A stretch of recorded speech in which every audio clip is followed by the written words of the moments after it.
Que podría estar en riesgo el presupuesto porque no se ve para cuando ley de ingresos, aunque hay fecha límite. Yo espero que impere la prudencia. El Poder Legislativo tiene responsabilidades que le son ineludibles y que están antes de las posturas políticas. El Poder Legislativo tiene funciones que no puede posponer y tiene funciones que tienen en la ley fecha de cumplimiento. Ojalá que nuestros colegisladores pongan por delante el interés de la nación y el interés de cumplir con su cometido legislativo antes de las posturas políticas.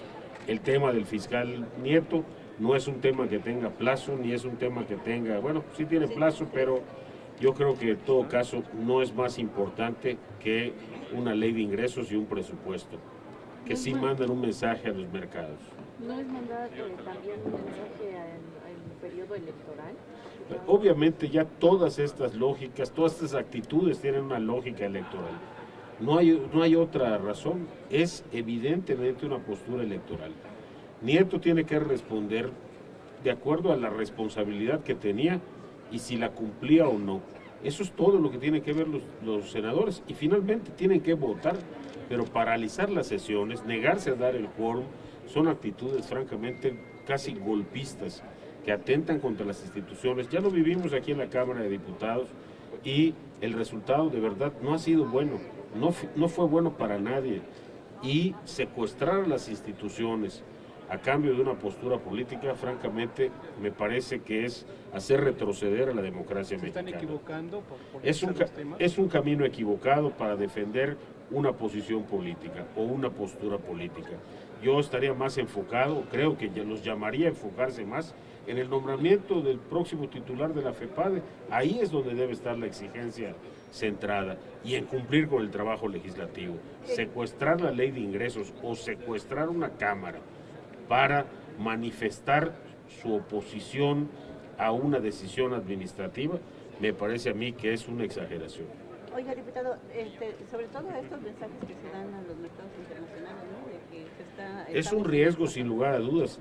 Después de que se construye una ley de ingresos que se aprueba por una enorme mayoría que manda un mensaje de certidumbre a los mercados, ahora resulta que los mercados pueden esperar que una colegisladora no complete el proceso legislativo porque no está de acuerdo con el fiscal que va a vigilar y supervisar las elecciones del próximo año. Eso es lo que está pasando, ¿no? No están de acuerdo con un fiscal, pero lo más simpático es que no están proponiendo otro, simplemente no quieren que se destituya a este. Eso no me parece a mí que tenga una lógica, menos cuando hay razones suficientes para destituir a Santiago Nieto. ¿Qué es más complicado, lo político o lo económico?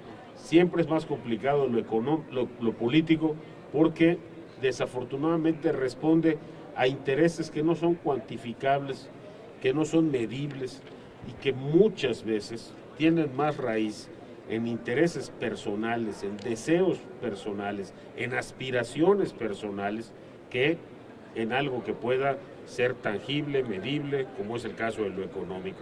En lo económico tú puedes decir, queremos más presupuesto para tal cosa. En lo político no me da la gana que destituyan a este fiscal, eso es lo que nos están diciendo. Oiga, diputado, si Santiago Nieto vuelve a ser el fiscal, porque así lo determine el Senado, ¿tendrá autoridad para ejercer el cargo? Yo creo que la ha perdido definitivamente. En estos momentos, la conclusión más sensata es que Santiago Nieto no puede seguir siendo el fiscal.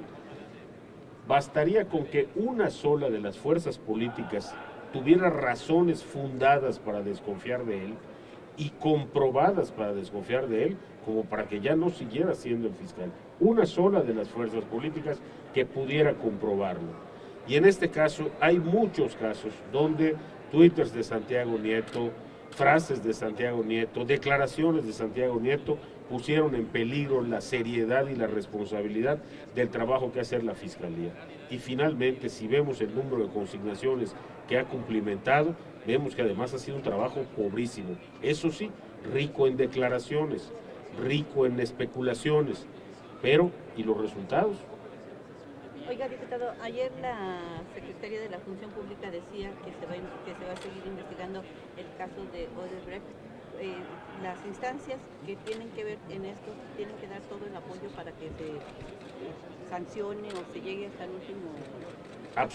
Absolutamente. Las investigaciones de Odebrecht y de cualquier otra investigación que tenga como causa fundada el origen de los recursos de los partidos políticos o la riqueza de dirigentes o actores políticos, tiene que perseguirse hasta las últimas consecuencias. Pero tiene que hacerse seriamente. De lo contrario, se pone en peligro el carácter de las investigaciones y su utilización en un proceso judicial. Yo creo que la gente está cansada de escuchar especulaciones, de ver grandes titulares sobre corrupción, de ver grandes titulares sobre investigaciones que se empiezan. Tenemos que llegar a investigaciones que se terminan con gente que se consigna o gente a la que se le pide una disculpa. Pero hay que concluir, y esto es precisamente lo malo de un trabajo que se vuelve más mediático que efectivo o eficiente.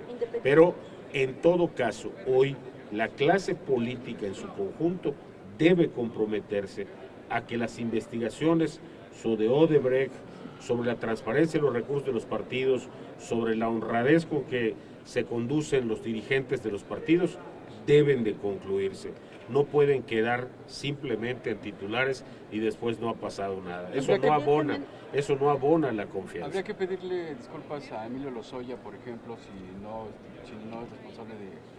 Hay que completar las investigaciones sobre Emilio Lozoya, a fondo, sin prejuicios, ni de inocencia ni de culpabilidad. Hay que investigarlo. Hay que ver si efectivamente usó su cargo bien o dispuso de su cargo en beneficio propio o en beneficio de otros, sean estos partidos políticos o personas. Eso es lo que tenemos que saber. Y para eso hay que hacer una investigación seria, no salir a decir que si me mandó una carta y que su mamá me dijo. Eso es una falta de seriedad absoluta. Pone en peligro las investigaciones y la confianza que la ciudadanía puede tener en los resultados. Lo que ha hecho Santiago Nieto es imperdonable precisamente por eso, porque ante la posibilidad de culparse y de consignar a Lozoya, él ya puso en peligro el proceso judicial, nada más porque quiso, nada más porque tuvo ganas de hacer una declaración. Es muy grave, no es un asunto sencillo. Pues yo no quiero juzgar las intenciones del exfiscal, lo que juzgo es lo que ha pasado. Y evidentemente está. Que se abriera, diputado, dice Odebrecht que sí fueron en la campaña con el señor Peña Nieto. No hay que pedírselo, está obligado a abrirse. Su partido, absolutamente. El PRI tiene un enorme compromiso con la transparencia y tiene que mantenerlo. De acuerdo al INAI, es el partido que mejor cumple en términos de transparencia. Entonces, no debe tener nada que temer, no debe tener nada que ocultar y debe estar totalmente dispuesto, y estoy seguro que lo está, a abrirse absolutamente a las investigaciones que una autoridad competente le obligue. Y yo creo que ese es el tema, hay que investigar. Pero de otro lado también académicos y no solo la oposición dicen que ha habido una explicación parcial o insuficiente de por qué se destituye a Santiago Nieto. Únicamente se dice que se violentó. ¿No tendrían que dar pues una serie de datos en qué concretamente violó este código de conducta? Porque la percepción es que lo quitan por el caso de Brecht. Que yo creo que quedaría una mayor confianza en la ciudadanía si hubiera más explicaciones, pero en todo caso eso le corresponde a la Procuraduría General de la República, donde trabajaba Santiago Nieto, y es ahí donde sus jefes le dicen: hemos perdido la confianza en ti porque violaste el código de conducta de tu función, de cómo debía comportarse un procurador. Ahora, sin lugar a dudas, corresponde a Santiago Nieto hacer su defensa. Eso está en su derecho. Y los senadores les correspondería votar si están de acuerdo o no, pero no secuestrar la Cámara de Senadores para decir que enarbolar la bandera de Santiago Nieto y arrojarse del castillo de Chapultepec por Santiago Nieto y arrojarnos a nosotros con ellos, porque sin ley de ingresos vamos a estar en serios problemas. Oiga, diputado, ahorita que habla de titulares, esta demanda que va a emprender Ricardo Anaya en contra de un periódico por estas inexactitudes que dice que han hecho en su contra y que culpa directamente al gobierno y al PRI. Pero eso le sirve a Ricardo Anaya, culpar a alguien. Lo cierto es que un periódico le encuentra cosas un periódico en pleno ejercicio de la libertad de expresión lo señala y él, en ejercicio de sus derechos, se defiende. El pleito no ha terminado, pues les dije incorrectamente la palabra, el proceso judicial no ha terminado. Cuando concluya si efectivamente lo publicado no era cierto, tendrán que pedirle disculpas a Ricardo Anaya. Si era cierto, Ricardo Anaya habrá demostrado que esta insistencia en su honorabilidad pues es un recurso político. Pero él está en su derecho de defenderse, el juicio no ha terminado. ¿Y las autoridades judiciales? Las autoridades judiciales tienen una enorme responsabilidad en todo lo que hacen. No solamente en el caso de personajes famosos, yo diría que son más importantes los juicios de todos los días, los de ciudadanos que quieren cobrar una deuda, los de ciudadanos que se vieron afectados por un gobierno que no les hace caso, en fin, es una enorme responsabilidad. Pero yo creo que el Poder Judicial mexicano en su enorme mayoría está a la altura de las circunstancias. Y en ese sentido, pues si creemos o queremos vivir en un Estado de Derecho, hay que respetar la libertad y también el derecho que tienen los demás a quejarse del ejercicio de la libertad de otros. Diputado, ¿qué responder a quienes dicen que fue destituido por el caso Odebrecht? Pues yo creo que están lejos de la realidad. Lo que tenemos que ver es que la Procuraduría en su conjunto, la parte que le corresponde a la FEPADE, la parte que le pudiera corresponder a la CEIDO, la parte que le pudiera corresponder a delitos federales, la Procuraduría no deje por ninguna circunstancia de investigar el caso Odebrecht. Gracias. Gracias.